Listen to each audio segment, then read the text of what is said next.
Okay, let's talk about Debby, which is now a post-tropical cyclone, but of course it's still causing significant weather disruptions.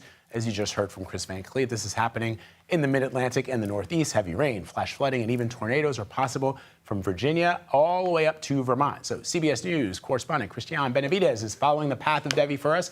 Cristian, Debby is on its way out, but which areas are going to be hit the hardest as it moves out? Vlad, that system now going into the Northeast, but down here we're still watching the potential for flooding. We're also, last night we were still under a tornado watch, and you can see some utility crews are actually out here as this community tries to get back to normal. This is one of the 6 tornadoes that was spawned by Debby caused this destruction. There was a man, in fact, who was in his home in the middle of the night. Unfortunately, he passed. This fell on him. Neighbors rushed in trying to help, but they couldn't. Yesterday morning, a search and rescue team found his body there. At this point, this community here, Lucama in North Carolina, just trying to recover, trying to get back to normal. We saw a number of communities yesterday. Bladenboro here, also in North Carolina, that was impacted by flooding. Businesses there still working to get back to normal. So this system certainly dumped a ton of rain here.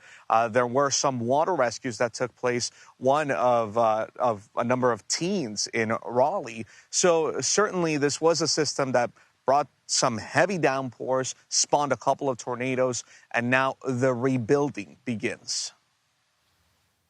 All right, Cristian, thank you so much. Appreciate it. Let's bring in CBS News Philadelphia meteorologist Grant Gilmore with another look at the national forecast. Grant.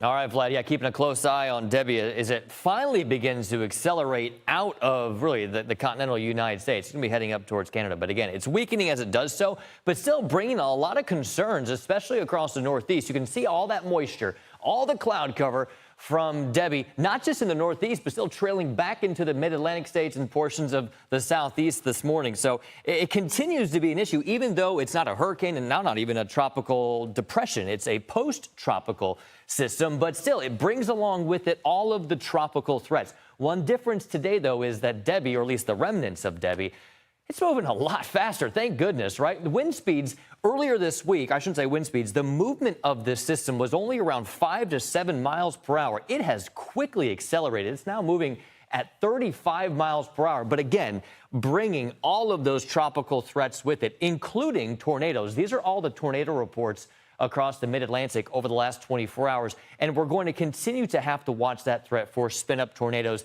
as Debby moves through parts of New Jersey, Maryland, Pennsylvania, and points north into New York later on this afternoon. This tornado watch is going to be in effect until 2 o'clock this afternoon. Look at the radar here. You see those areas of heavy rain, but those little polygons, those dark red polygons, those indicating areas where we're watching ongoing flash flooding.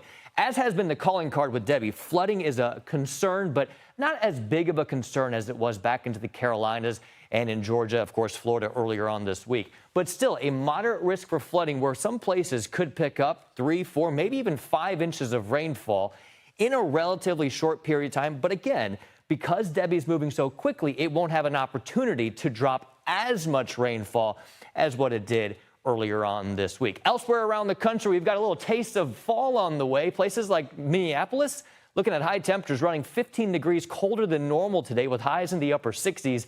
Meanwhile, still summertime, still very much hot and humid across the deep south. But that colder air across the Northeast will arrive. Look at this forecast for New York City. Yeah, showers and storms associated with Debby today. But look at the forecast through the weekend. Highs in the mid-80s, a beautiful summer weekend.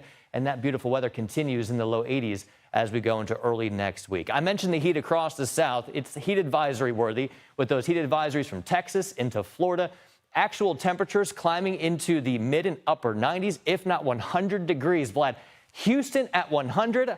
I know you'll take the heat over the cold, but 108 degrees in Texas is hot. And that humidity, the Florida humidity, is big across the Sunshine State, too. It feels like temperatures in Tampa today approaching 106 degrees. It's steamy out there, but at least in the Northeast, it's going to feel much better as we go into the weekend. Of course, once Debby leaves. All right, that's some good news. Grant, thank you very much.